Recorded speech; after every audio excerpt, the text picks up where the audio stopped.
For years, parents around the world have been admonishing their children to put down their controllers, turn off their TVs, and turn away from the wretched things known as video games.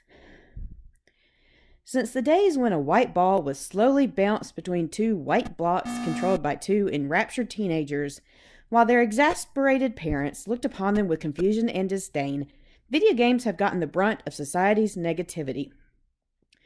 From being blamed for the increase in mass violence to creating a whole new category of addiction, video games have had an interesting, almost always adverse, history, especially when it comes to their impact on children.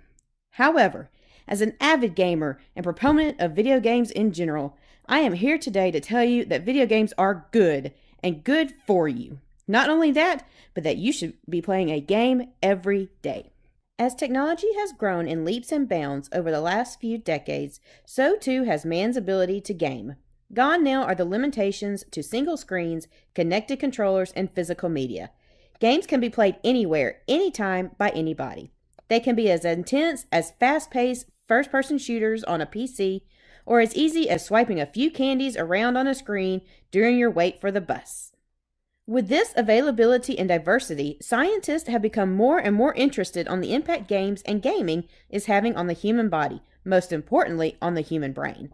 Multiple studies have been done to find out what kind of effects, if any, video games have had, and the results might surprise you. A study done in Germany used Super Mario 64 to test the effect on video games and the size of your brain.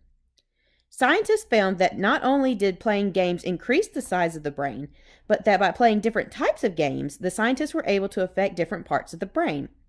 Games that required you to plan ahead and see what is coming up, like Super Mario 64, affected the prefrontal cortex, the part of the brain responsible for decision-making, social behavior, personality, and planning. As navigating Mario's world is a large part of the game, the hippocampus was also affected, as it plays an important part in how we process short-term and long-term memory. I know I always had trouble remembering where to find that last red coin. Maybe my long-term memory could have used a little bit more playtime. Video games are also good learning tools. Minecraft, the super popular open-world building block game, helps teach kids and adults alike problem-solving skills, creativity, and teamwork.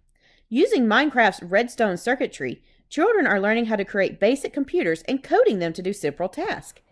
Minecraft teaches resource management, something that will become even more important as the next generation ages to become the leaders and caretakers of tomorrow's world.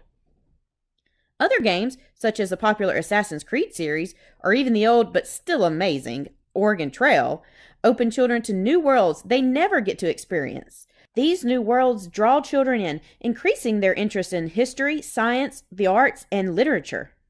It has long been known that video games can help increase hand-eye coordination. But did you know they are now being used to help improve outcomes for people with disabilities or stroke victims? When individuals who have had a stroke are given games on Xbox or PlayStation to play, they show continued improvement in their hand and arm movement and strength.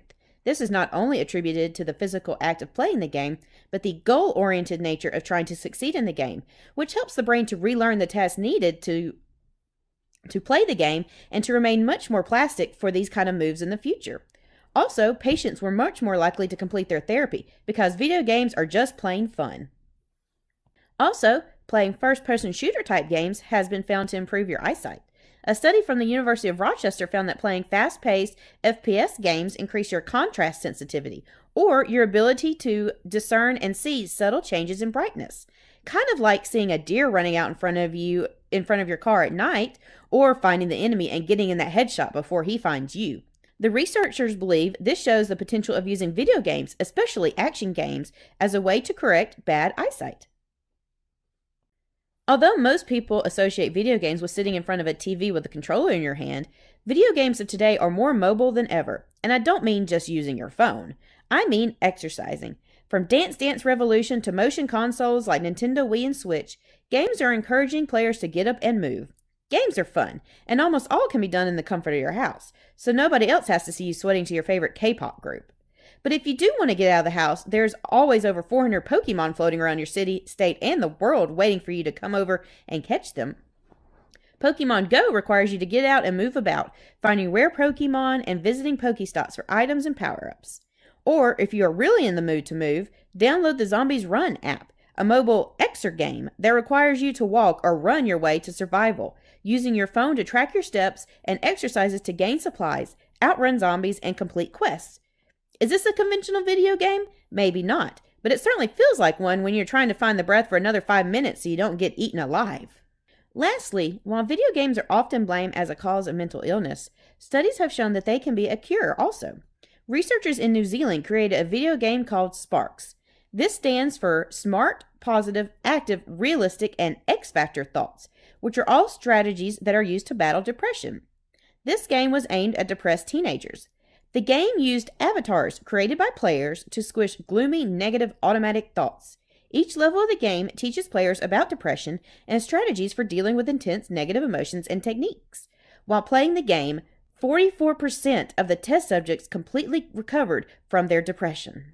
So as you can see, these are just some of the multitude of reasons that video games are not the evil being that our parents and grandparents thought they were. Now, I'm not encouraging you to spend every moment of your life in front of a screen, but maybe next time if you find yourself with a few free minutes, pick up a controller and sign into your favorite console. Load up a game and just lose yourself in the fun of it. You might even boost a brain cell or two or work out a muscle while you're at it. And as for me, you can wake me when you need me. Wake me when you need me.